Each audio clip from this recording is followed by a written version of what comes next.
Pois é, o Tarcísio de Freitas estava recebendo muitas críticas, porque ele estava com um discurso bem morno, né? Ou seja, ficava ali com os ministros do STF, ao mesmo tempo que falava que estava com o Bolsonaro, enquanto o Bolsonaro está sendo injustiçado, e acabou que os apoiadores do Bolsonaro não gostaram muito disso não, começaram a pressionar o Tarcísio, até que o Tarcísio resolveu tomar postura.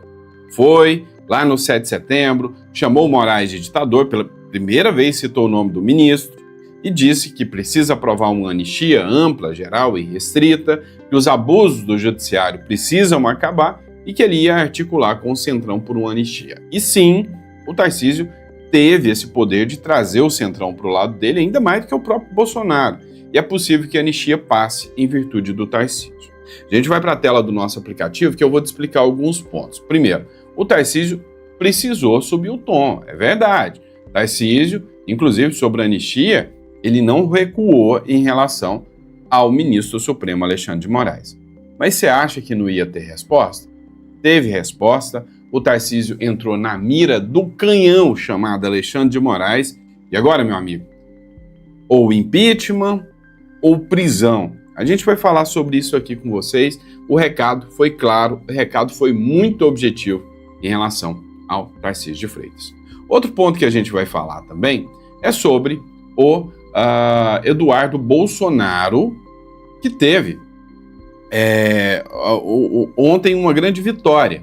Ele conseguiu ficar como líder da minoria e, com isso, manter o seu contrato, o seu mandato. A Gleisi Hoffmann não gostou nada disso. Já disse que vai acionar o STF, que isso não é possível.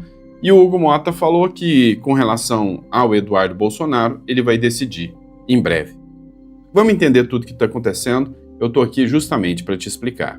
Pessoal, mas sem maiores delongas, vamos de matéria. Não esqueça de se inscrever no canal.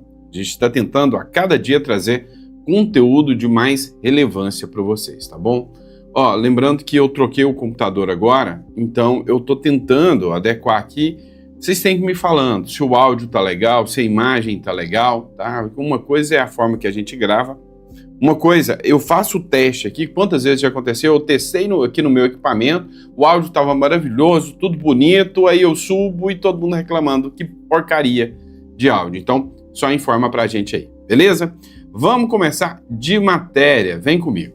É o seguinte, Tarcísio sobre anistia. O esforço que tinha que ser feito, foi feito, ou seja, foi articulado, foi feito um plano, um projeto, e agora é aguardar para ver o resultado. Sem sombra de dúvidas, o Tarcísio foi um grande articulador da anistia. Sem sombra de dúvidas, o Tarcísio trouxe o Centrão. Só não é aquela anistia que os apoiadores do Bolsonaro estavam esperando. Eles já estavam esperando uma anistia plena com o Bolsonaro. Mas o Tarcísio virou alvo de críticas, tanto da direita quanto da esquerda, mas virou alvo principalmente do ministro Alexandre de Moraes. Olha só essa matéria do Metrópolis. O Moraes envia à PGR um pedido do PT para investigação de Tarcísio por obstrução à justiça. Você sabe o que isso aqui implica? Implica que o Moraes pode, inclusive, determinar a prisão preventiva do governador de São Paulo, Tarcísio de Freitas. Segundo eles, o Tarcísio está articulando uma anistia com o Centrão, obstrução à justiça e pode ir parar na cadeia. Em qualquer país que respeita suas leis, eu ia falar, esquece, isso é idiotice, ninguém vai cumprir isso.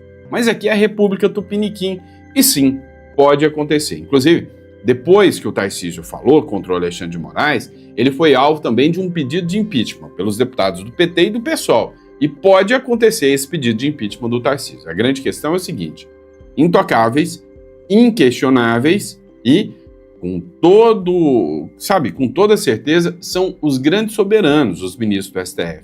Veja, isso é articulação política, coisa que os ministros do STF não podem fazer, e que o Tarcísio poderia. Mesmo assim, o Tarcísio entra na mira. A Marina Helena, lá do Novo, que concorreu às eleições de São Paulo, ela disse o seguinte, olha, acabou, o Moraes, ele foi pro tudo ou nada, quer processar o Tarcísio por articular a anistia. Alguém ainda acredita que teremos eleições livres no ano que vem? É bem difícil. Moraes manda a PGR opinar sobre a atuação de Tarcísio por anistia a Bolsonaro. E aí, pessoal, olha só. O ministro do Supremo Tribunal Federal, Alexandre de Moraes, encaminhou à Procuradoria-Geral da República, nesta terça-feira, uma representação apresentada pelo deputado Rui Falcão, do PT de São Paulo, contra o governador de São Paulo, Tarcísio de Freitas, do Republicanos. O petista acusa o chefe do Palácio dos Bandeirantes de obstrução da justiça por ter viajado a Brasília no início do julgamento da trama golpista Tabajara, particular no Congresso Nacional, a tramitação de um projeto de anistia destinado a beneficiar o ex-presidente Jair Bolsonaro e, óbvio, os aliados.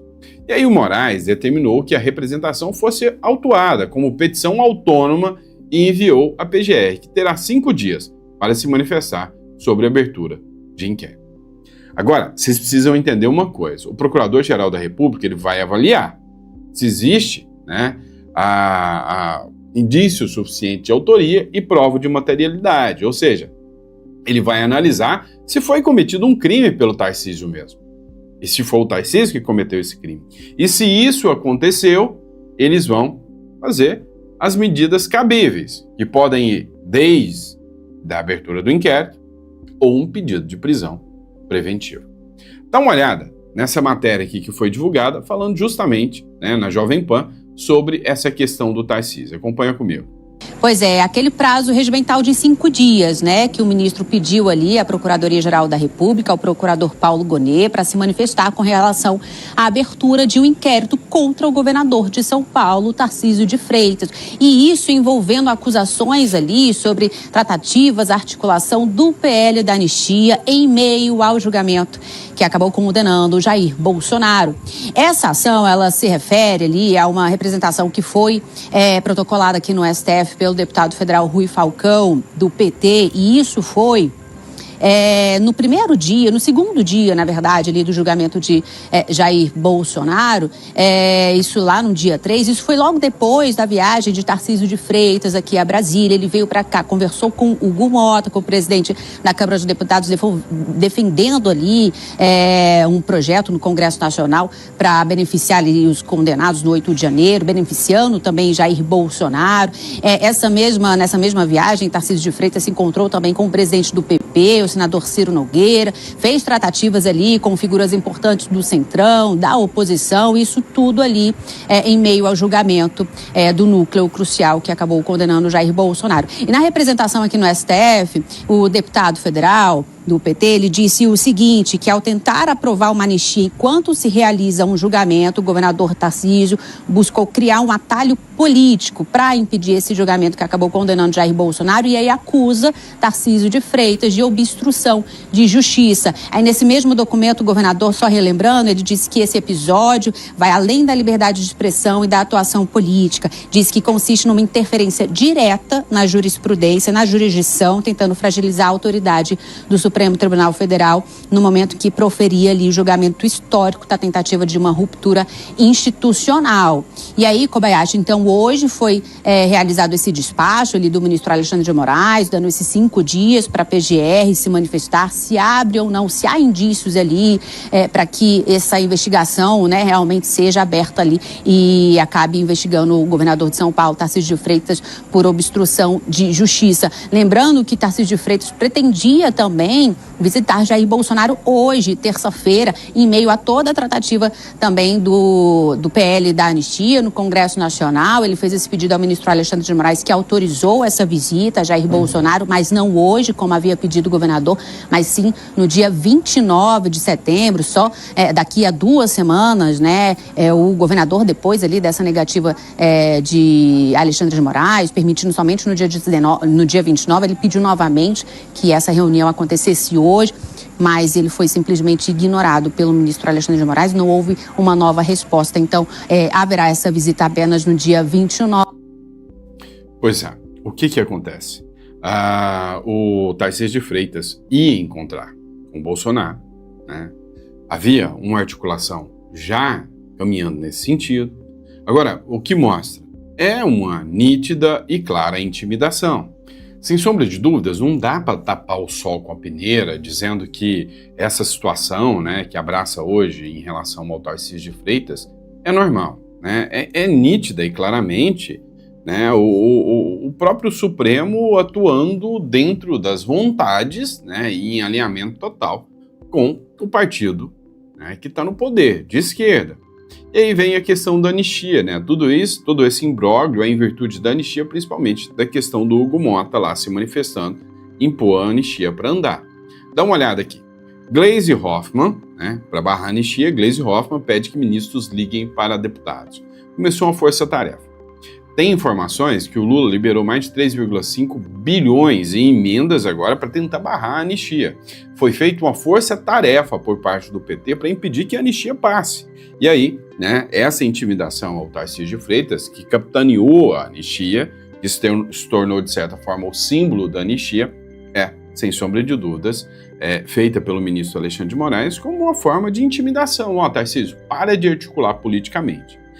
O argumento do deputado Rui Costa aqui é absurdo, Rui Falcão, é absurdo, é sem noção. Não, ele saiu da seara política e agora está obstruindo a justiça com articulação política? Como assim? Hoje o Congresso foi jogado na lata do lixo. Outro exemplo de que o Congresso hoje não só serve para arrecadar nossos impostos e gastar lá no Congresso. Dá uma olhada, o PT entra com um pedido no STF para barrar Eduardo como líder da minoria. É uma prerrogativa única e exclusiva do partido. Agora, o judiciário tentando barrar o partido de escolher sua liderança, vem cá, cadê aquela turma nhenhenhen do PT, aquela turma peçonhenta que ficava, oh meu Deus, o Sérgio Moro impediu a Dilma de nomear o Lula como ministro, que absurdo, ai, como que pode, que juiz tendencioso, que juiz mauzão. Peraí, agora pode o partido deixar de nomear uma liderança que é prerrogativa única e exclusiva do partido. Aí vem, de novo, judicializar. Hoje, parece que só existe STF no Brasil, né? A única coisa que existe hoje no Brasil chama-se STF, né, pessoal? Só STF, é só isso que existe hoje no Brasil. É uma verdadeira vergonha. Em compensação, o Hugo Mota, né, ele deixou bem claro, ele só vai decidir, né, sobre a questão do Eduardo Bolsonaro no momento certo. Somente no momento certo ele vai decidir se realmente ele autoriza, não autoriza o Eduardo Bolsonaro ficar como presidente da minoria. Ele é o presidente da Câmara. Agora, a grande questão é a seguinte, se ele fica como presidente ali da minoria, né, o Eduardo Bolsonaro, ele mantém o mandato. Quem tem a prerrogativa, que é o presidente da casa, falou, no momento certo eu vou decidir. Só que agora não dá mais. Por quê? Porque o STF vai decidir se ele pode ou não pode, né? Vamos lá, vamos falar sobre o que foi aprovado ontem na Câmara dos Deputados. Centrão e oposição votam pró-PEC e dissidentes da esquerda consolidaram a maioria. É o seguinte, ontem foi aprovado uma PEC polêmica, mas estupidamente polêmica. É o seguinte, a esquerda hoje chama de PEC da blindagem. E não estão errados. Tem razão. É uma PEC da blindagem mesmo. Em tempos normais, isso aqui deveria ser classificado como o pior absurdo do mundo. Ou seja, consolida o Brasil como um país de impunidade. Um país que passa a mão na cabeça de corruptos. Mas nos tempos atuais, isso é questionável. Dá uma olhada e você vai entender o porquê. A aprovação da PEC da blindagem, proposta que dificulta a prisão e a abertura de ações penais contra parlamentares, foi aprovada em primeiro e segundo turno, graças a um esforço quase unânime dos partidos do Centrão, em aliança com o PL do partido de Bolsonaro. A gente precisa entender um pouco sobre essa PEC da blindagem, tá? Resumindo, é assim. Hoje, com a aprovação desse texto, que ainda precisa passar pelo Senado, e depois do Senado, ainda vai para o Lula, que tem que aprovar ou vetar, né? Essa situação, na verdade, nem vai para o Lula, é uma PEC, tá? Desculpa, não é um projeto de lei, é uma PEC. Já vai direto para aprovação. Que pode ser declarada inconstitucional pelo STF, diga-se de passagem. Mas o que essa PEC ela fala? Fala o seguinte, olha, Toda vez que um deputado ou senador for processado, vai ser enviado esse pedido de abertura de inquérito, de investigação, de processo para o Congresso Nacional, que em sigilo, com votos secretos, vão votar se pode ou não pode dar continuidade a essa ação, ou se essa ação vai ficar suspensa enquanto ele é deputado. Por isso chamou o nome de PEC da impunidade. Agora, vamos parar para pensar no seguinte, por outro ponto. Se a gente está falando em passar a mão na cabeça de corruptos, sim, os corruptos deitam e rolam. Mas já não é o que acontece no Brasil hoje. Ultimamente você anda vendo algum corrupto ir parar na cadeia com ou sem PEC da blindagem? Não. Mas em compensação você está vendo muito deputado de oposição indo para a cadeia, não tá? Então esquece a questão de corrupção. Corrupção é o programa de governo hoje. Esquece isso aí.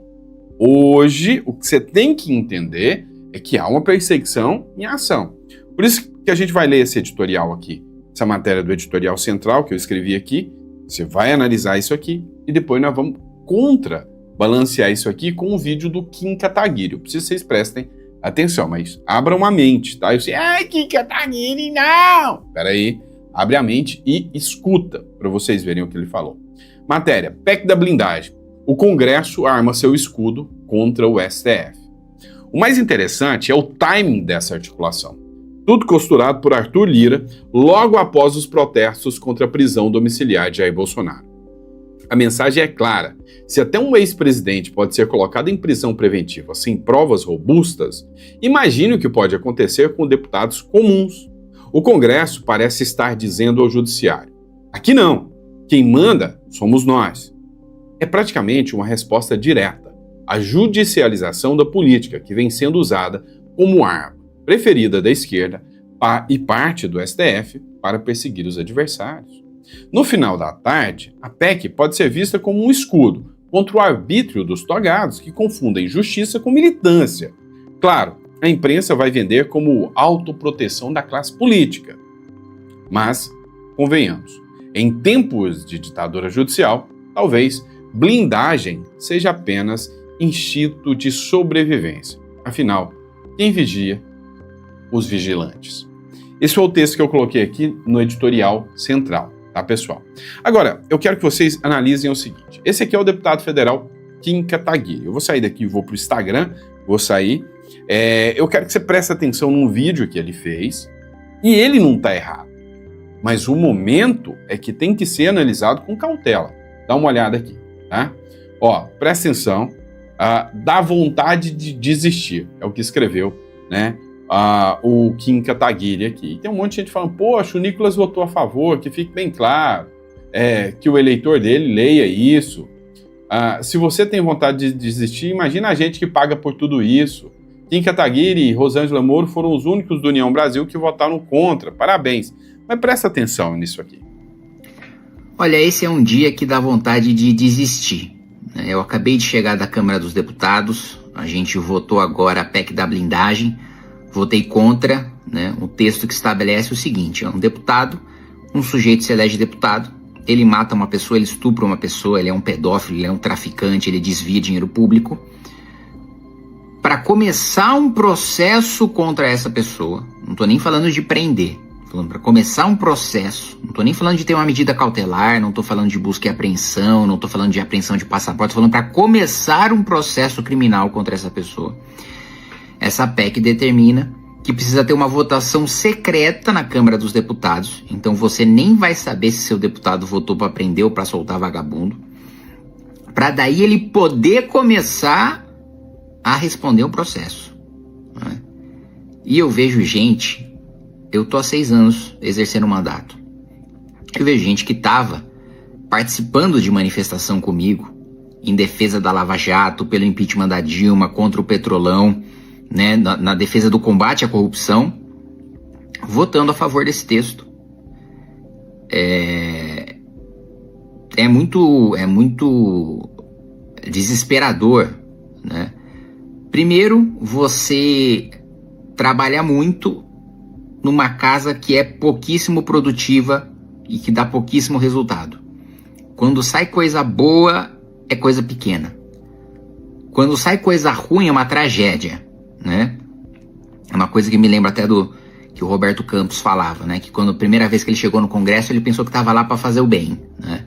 Aí quando ele chegou lá, ele descobriu que estava lá para impedir o mal, que não tinha como melhorar as coisas, só tinha como desacelerar o desastre, né? E é o mesmo sentimento que eu tenho agora. Olha tudo que a gente passou, o tanto que a gente lutou,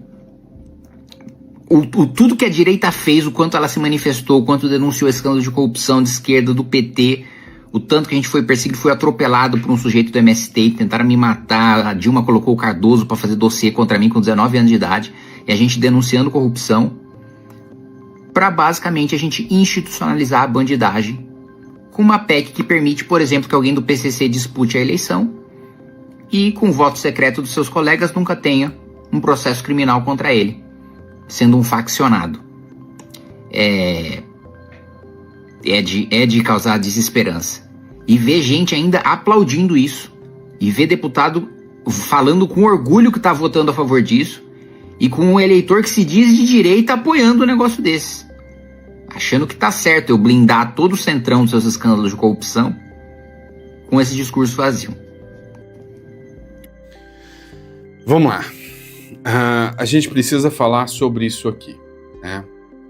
O vídeo do Kim Kataguiri não está errado, não. A gente precisa entender. Em tempos normais, em tempos convencionais, e se você realmente ainda vive naquele mundo de utopia, de que as leis são respeitadas e valem no Brasil, isso aqui que o Kim Kataguiri está falando está totalmente certo. É um abraço à impunidade e à corrupção. É claro, mas isso já não existe no Brasil? Vamos ser sinceros. Para que você precisa se preocupar? Ah, mas um membro do PCC vai se candidatar e com base nisso ele nunca será processado. Desde quando ele é aqui, Kim? Vamos ser sinceros? Vamos ser honestos? Para quê? Se tem lá no STF, quem pode anular, inclusive, planilhas, provas e tudo mais? Para que preocupar com isso? Entenderam a regra do jogo? Olha, o que o Kim Kataguiri está falando não está errado. E para quem está ainda preocupado com a questão da corrupção, ainda acredita que as leis no Brasil funcionam, tá certo. Agora, o problema é que ele mesmo falou o que é que existe no Brasil. Ele falou que ainda quando jovem, 16 anos, existia dossiê da Dilma para mandar prender ele porque ele se opunha ao governo e à corrupção. Ué, isso é normal numa democracia? Peraí. O negócio é que o Kim Kataguiri, ele não faz a oposição ao PT e a oposição aos abusos que o judiciário vem fazendo, então ele não tem o risco de ir para a cadeia. Ele brinca de fazer oposição, enquanto o sistema olha para ele e fala, não, deixa aquele para a gente fingir que a gente tem oposição. Mas não tem. Porque quem faz oposição mesmo é parar atrás das grades, da cadeia. Olha só o que acontece com o Marcos Duval. Olha só o que aconteceu com o Daniel Silveira. Então, cá entre nós, né? Carlos Jordi, todo mundo que resolve ser crítico ao sistema. Então, assim, cá entre nós, concordo com o Kim Kataguiri, do ponto de vista de corrupção, é um escárnio, é um golpe. Agora, deixar do jeito que está é continuar deixando o Brasil sem oposição nenhuma, tá? Bora lá, pessoal, vamos falar sobre isso aqui, ó. Mercosul e países europeus assinam um acordo de livre comércio. Isso aqui é interessante, tá, pessoal? Ó, alguns países, né, os países do Mercosul aqui, e alguns 3 ou 4 países, que é a Suíça, a Irlanda e mais um país da União Europeia, não foi um acordo com a União Europeia, foram com alguns países, Espanha também, com alguns países da União Europeia, né, acabaram firmando aí um acordo, né? E aí o pessoal tá falando, mentindo nas redes sociais, inclusive espalhando fake news, dizendo que foi um acordo da União Europeia. Não foi.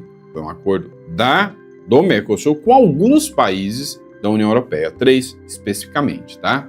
Vamos lá, ó. Teve um vídeo que me mandaram, do Leandro Ruschel aqui, sobre o caso da ucraniana assassinada, né, lá nos Estados Unidos. Eu achei uma avaliação muito coerente e eu queria que vocês assistissem comigo essa avaliação aqui, né, do Leandro Ruschel.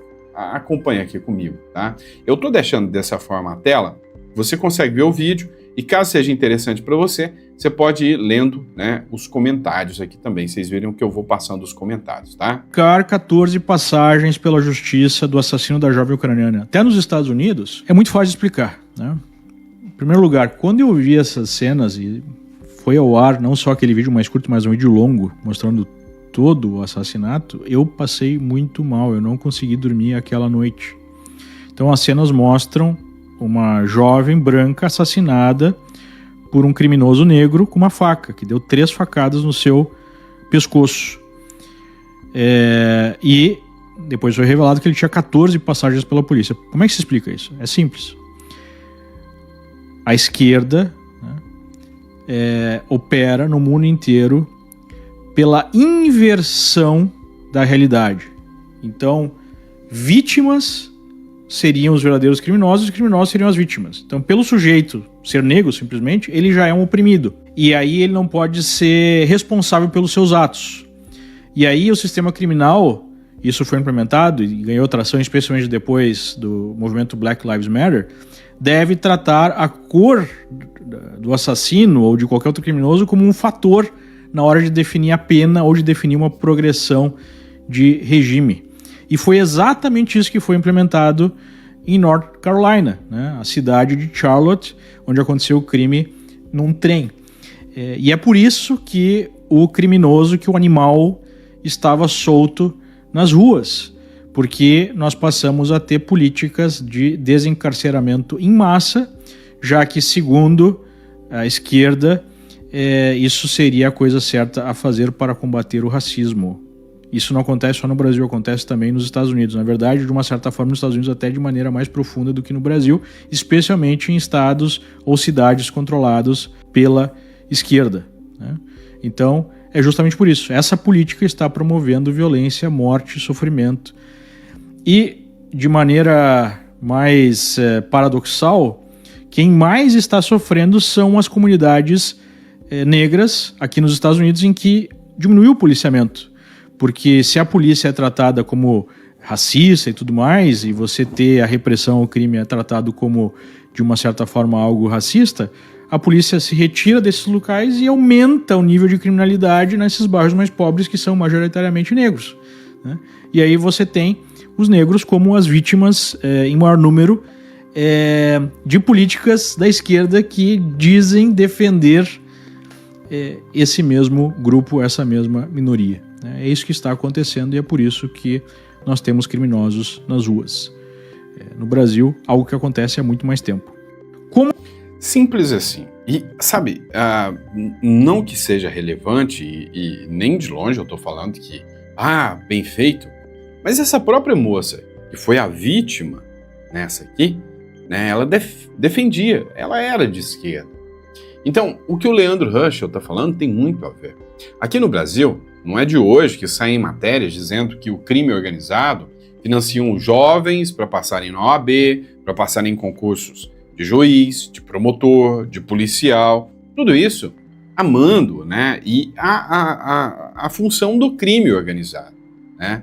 Sabe, o Brasil está indo por um caminho absurdo, é um reflexo direto do que vem dos Estados Unidos para cá, né? Então, sem sombra de dúvidas, é um reflexo direto. Então, sabe, assustador isso aí. Vamos lá, pessoal. Outra matéria aqui, matéria do Editorial Central. Padilha diz que está nem aí quanto a não receber o visto para os Estados Unidos. Pois é, o Padilha foi barrado, né, principalmente por causa da questão dos médicos cubanos. Ele era o ministro da Saúde da Dilma na época. Os Estados Unidos acusam que naquela época eles estavam fazendo uma espécie de trabalho escravo. Sim, e aí, né, ele foi acusado justamente de ter facilitado aquilo que era utilizado para financiar a ditadura cubana. Agora, em compensação, os Estados Unidos começou a dar uma recuada, voltar atrás um pouquinho, inclusive, em relação a algumas agendas, como, por exemplo, dá uma olhada nessa questão aqui, ó. Os Estados Unidos liberam o visto a Lewandowski para a Assembleia Geral da ONU. Pois é, pessoal. Olha só, Estados Unidos, eles fizeram uma série de retirada, né, de vistos para um monte de pessoas do governo Lula. Inclusive, os Estados Unidos tirou vistos de gente da delegação do governo Lula que ia lá na ONU. Acontece que a sede da ONU hoje, embora seja em Genebra, o local de reuniões, o anfitrião é os Estados Unidos. Todas as reuniões da ONU não acontecem em Genebra, acontecem em Nova York, e o Lula está indo para lá. Só que um monte de gente do governo brasileiro teve os vistos retirados para não comparecer. A ONU se manifestou, achou isso um absurdo, e a gente percebe aqui que teve um recuo por parte dos americanos. E você, o que você acha sobre isso? Qual é a sua manifestação acerca disso aqui? Coloca no comentário que eu quero saber, tá bom? E desde já, muito obrigado pela confiança, pela credibilidade. É sempre uma honra e um prazer poder estar aqui em mais um editorial com vocês. Lembrando a vocês o seguinte, pessoal, não confia não, tá? Sempre tenha um plano B, tá? Então a gente já vai estar passando para vocês, está na descrição aqui. Clique aqui e se você quer a nossa ajuda para você ter a cédula uruguaia, para você tirar a residência uruguaia, a gente está aqui para te ajudar. Você vai poder ter uma conta em dólar em outro país, com a proteção de um país que tem segurança jurídica, que as leis são respeitadas.